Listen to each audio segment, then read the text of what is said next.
기독교의 고전인 철로 역정에 보면 크리스찬, 사람 이름인데 등장인물인데 그리스도인을 상징하죠. 크리스찬이 절망의 거인에게 잡혀있을 때가 있습니다. 그러나 거기서 열쇠를 찾아서 문을 열고 나와 다시 길을 갑니다. 우리도 신앙의 길을 걷다가 절망적인 상황에 처할 수 있습니다. 그럴 때 우리가 바라보고 중요시 해야 할 것은 우리가 처한 상황이 아니라 소망의 말씀을 붙드는 것입니다. 그것이 절망의 거인에게서 벗어나는 열쇠가 되는 거죠. 하나님의 약속의 말씀을 붙들고 믿음으로 기도만 할 수 있다면 우리는 언제든지 승리할 수 있습니다. 첫째로 몸은 아파도 기도는 할 수 있습니다. 사실 몸이 아프면 만사가 귀찮습니다. 움직이기 싫고 사람 만나기도 싫습니다. 아무것도 하고 싶지 않습니다. 또 할 수도 없습니다. 그러나 그런 가운데서도 기도는 할 수 있습니다. 코로나로 자가 격리되어 생활하거나 병원에서 치료 중인 사람들은 고통스럽겠죠. 그러나 그런 상황 속에서 기도는 할 수 있습니다. 리차드 백스터라는 분은 아플 때 기도했습니다. 성경을 읽으면서 많은 말씀 중에서 특별히 질병이나 치유에 대한 말씀을 읽었고, 특별히 죽음과 영원한 생명에 대한 말씀들을 묵상하면서 또 기도하면서 글을 썼습니다. 오늘날 그 글은 성도의 영원한 안식이라는 제목의 기독교 고전이 되었습니다. 물론 그는 기도하면서 그 말씀을 통해서 많은 위로를 받고 힘도 얻고 병도 나았습니다. 몸은 아파도 기도는 할 수 있습니다. 우리가 섬기는 하나님이 좋은 분이신 것은 세상 사람들은 잘 나갈 때는 빵빵할 때는 좋아하고 바람 꺼지고 그렇게 단맛이 빠지면 금을 뱉듯이 그렇게 하는 경우가 많은데, 하나님은 내가 연약할수록 더욱 귀히 여기사 높은 보좌 위에서 낮은 나를 보신다고 했습니다. 그 사랑을 아플 때 연약할 때 체험할 수 있게 되기를 바랍니다. 아멘. 찬송가사와 같이 내 몸의 약함을 아시는 주 못 고칠 질병이 아주 없네. 괴로운 날이나 기쁜 때나 언제나 주만 바라봅니다. 저는 아플 때 몸이 조금 연약할 때 이런 찬송을 많이 불렀죠. 언제나 주는 날 사랑하사 언제나 새 생명을 주시나니.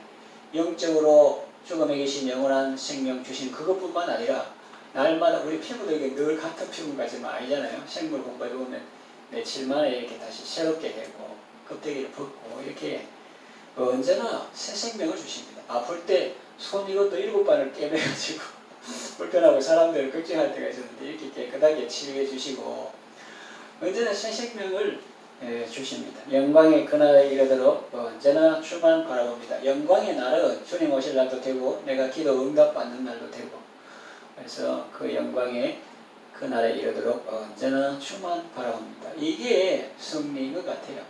그리스도인은 이 땅에서 뭘 얻고 성취하고 합격하고 이거보다도 이런 과정이나 저런 과정이나 아플 때나 병들 때나 잘 나갈 때나 외로울 때나 늘 주님을 바라보고 그리스도와 연합하는 그것이 진정한 성공이지. 세상 사람들은 성공했다고 박수치는데 자기는 그리스도와 단절되고 그거는 진정한 성공이라고 하기 어렵습니다. 그리고 세상 사람들은 실패다, 나부자다, 루저다 그래도 그런 가운데 한 번 더 낮아져서 무릎 꿇고 기도하고 그리스도와 연합하고 하나님의 은혜를 받으면 그것은 결코 실패를 할 수 없는 것입니다. 그러므로 언제나 믿음으로 기도하며 기대하며 승리의 삶을 살아가시기를 바랍니다. 두 번째, 가진 것이 없어도 기도는 할 수 있습니다. 역대상 4장을 보면 유다 가문의 사람들이 나오는데 거기 다른 사람들은 다 이름만 나오는데 그 중에 독특한 사람이 나옵니다. 그 사람은 생애와 또한 기도가 짧게 나옵니다. 그만큼 중요하다는 거죠. 그의 이름은 야베스입니다. 그 이름의 뜻은 고통입니다. 어머니가 그를 낳을 때 심히 수고롭게 낳았기 때문입니다.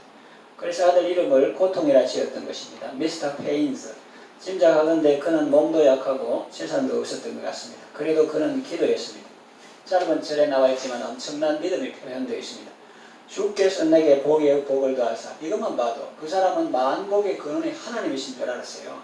내가 회사에서 일을 하고 다른 일 하지만 내게 복을 주실 분은 그런 분들이 아니고 만복의 근원이신 하나님께서 그분들을 통해서 내게 복을 주시든지 아니면 직접 복을 주시든지. 그래서 이 야베스는 하나님께서 만복의 근원이신 걸 알았고 지경을 넓혀 달라고 기도했습니다. 그리고 여러분들도 우리 섬김의 지경을 넓혀주시고 전도의 지경을 넓혀 달라고, 건물 지경도 필요하면 넓혀 주시겠지만 그보다도 섬김의 지경, 전도의 지경 이런 걸 넓혀달라고 기도하시고 또 주의 손으로 나를 도우사 그랬어요. 그래서 하나님께서 도와주시도록 기도하고 환난에서 벗어나 아무 근심이 없게 하옵소서 그랬습니다.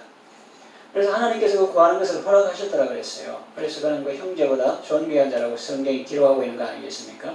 재물이 없어도 기도할 수 있고 자식이 없어도 기도는 할 수 있습니다.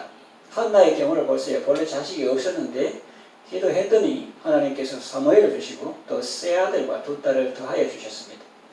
영적인 자녀도 마찬가지 아니겠습니까? 지금까지 예수 믿으면서 한 사람도 전도한 적이 없다. 그럴 수 있습니다. 한나가 자식이 없던 것처럼 그럴 수 있습니다. 그런데 한 영혼이 없어도 전도한 사람이 한 영혼이 없어도 기도는 할 수 있습니다. 아무리 코로나 시대고 만남이 제한되는 상황이라 해도 기도는 할 수 있지 않습니까? 그러면 하나님께서 여러분의 구하는 것을 들어주셔서 여러분 주위에 사무엘이 많아지고 사무엘은 하나님이 들으셨다. 샤마엘 하나님이 들으셨다. 그런 뜻이에요. 다시 말하면 기도 응답으로 주신 아들이라는 말입니다.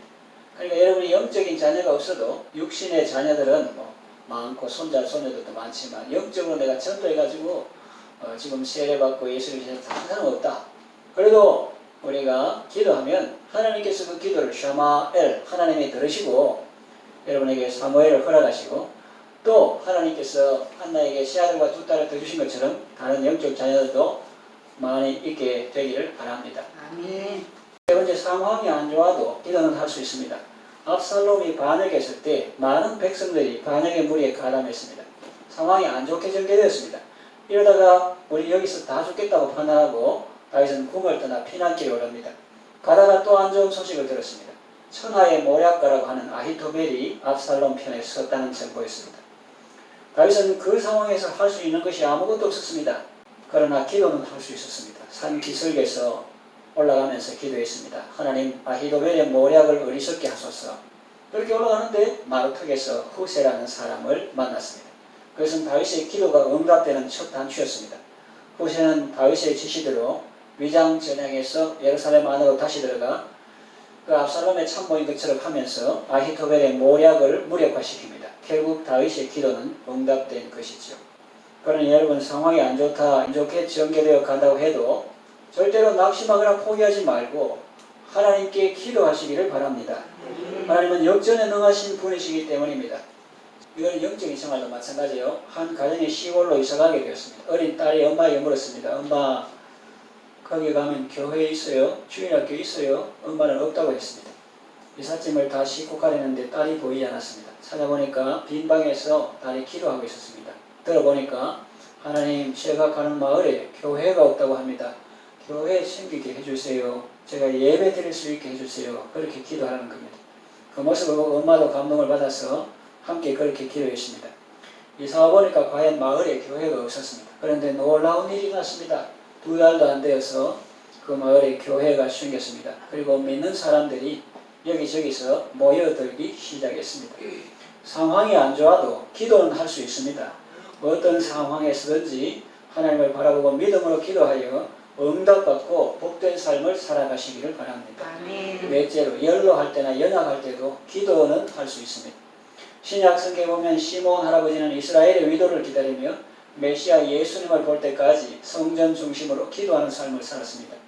안나 할머니도 마찬가지였습니다. 그들은 죽음을 두려워하지 않았습니다. 오히려 하나님을 찬양했습니다.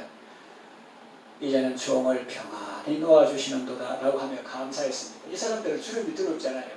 빨리 요단강을 건너신 건데 주님이 사명을 주셔가지고 메시아 예수 그리스도를 보기까지는 안 내려간다 이러니까 계속 성전에서 기도하다가 어느 날 그 세례받은 예수님을 본 거예요. 그래서 축복하고 그러니까 막 털털 터는 거죠. 그렇게 주님 감사합니다. 이제 종을 평안히 놓아주시는도다 하는 모습을 보게 되죠.